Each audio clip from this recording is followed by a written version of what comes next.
Students, today's topic is the material issues that went into the making of sociology. That means the material related problems which helped to develop the subject sociology. So first issue was industrial revolution. So industrial revolution was a time when manufacturing of goods moved from small shops and homes to large factories, and the revolution was based upon a new dynamic form of economic activity called capitalism. That means after industrial revolution, people start producing goods in industry, and before industrialization, goods were produced at home, and some small shops were there where they used to produce commodities. And capitalism is a system in which a country's trade and industry are controlled by private owners for profit. And this system became the driving force behind the growth of industrial manufacturing, because private industrialist always wants to earn maximum profit. So whatever they do, they does for their own profit. Clear? So what does capitalist system involve? So capitalism involved new attitudes and institutions, because in an industry workers need to work with the pace of machine and need to achieve the target set by the industrialist within a given time, because as already I told you that the capitalist's main aim is to accumulate more profit. So the entrepreneurs engaged in systematic pursuit of profit. So in this system, goods and services and labor became commodities. They were bought and sold for profit, and their use was determined by the rational calculation. Here in this system, the laborers used to sell their labor, and in return they get wages. So from that point of view, they were called as commodities. So England was the center of industrial revolution, as large scale industries were set up in England first. So the revolution also started there. Next, we need to know the society before industrialization. Agriculture and textiles were the chief occupation of British people. As the society was not developed, so people practiced agriculture and textile. Most of the people lived in villages.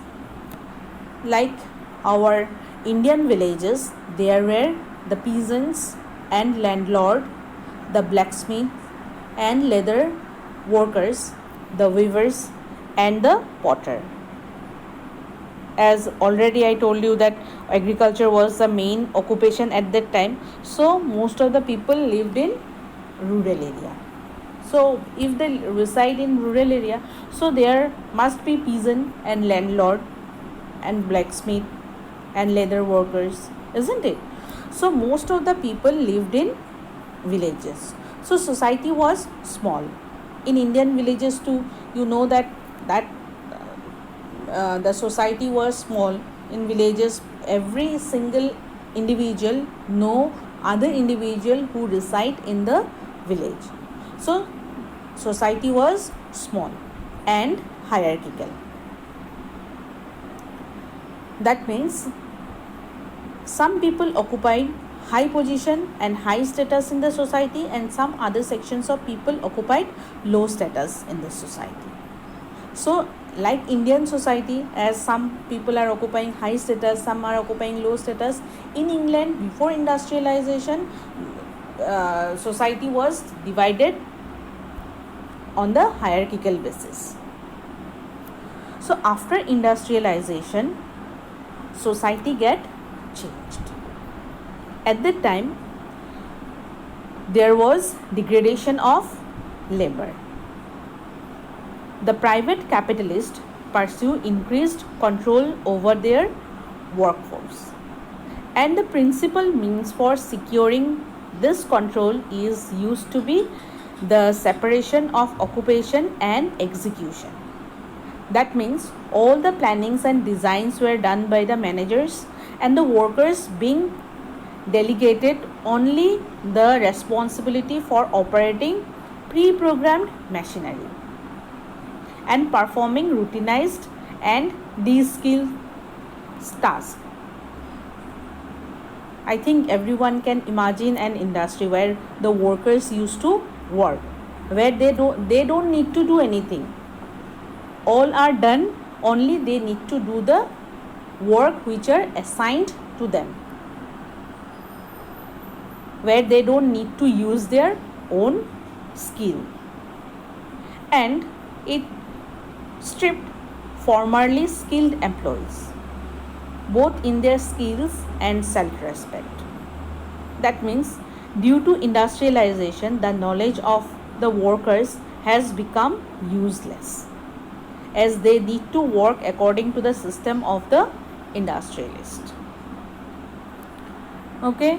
Secondly, urban centers expanded and grew, and the cities were marked by the soot and grime of factories. As industrialization leads to migration, and the cities were also marked by overcrowded slums of the new industrial working class.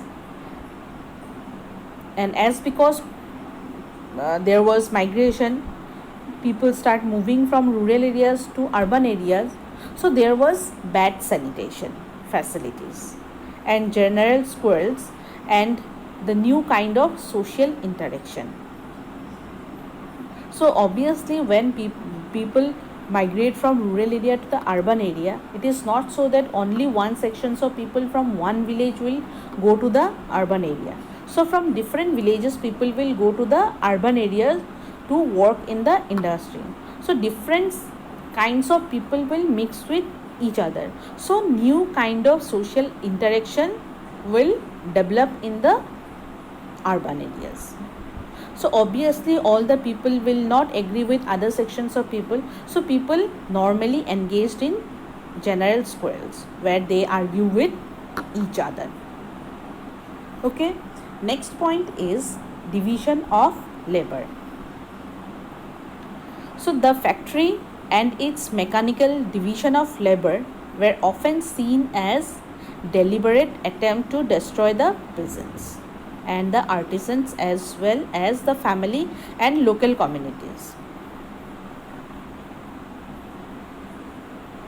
because they need to work according to the wish of the industrialist, and the workers learned both collective functioning as well as concerted effort for better conditions. Last point is workers are set by clocks and calendars. This is another significant indicator of the emergence of modern societies, that the new clock time basis they need to work, and the tempo of agricultural and manufacturing labor came to be set by the clock and calendar, and work rhythm were set by factors such as the period of daylight, the breakdown of tasks, and the constraints of deadlines and other social duties. That means in agricultural sector, when they used to work, They worked according to their own wish. They worked whenever they need to work. But in industry, they need to work according to the wish of the industrialist.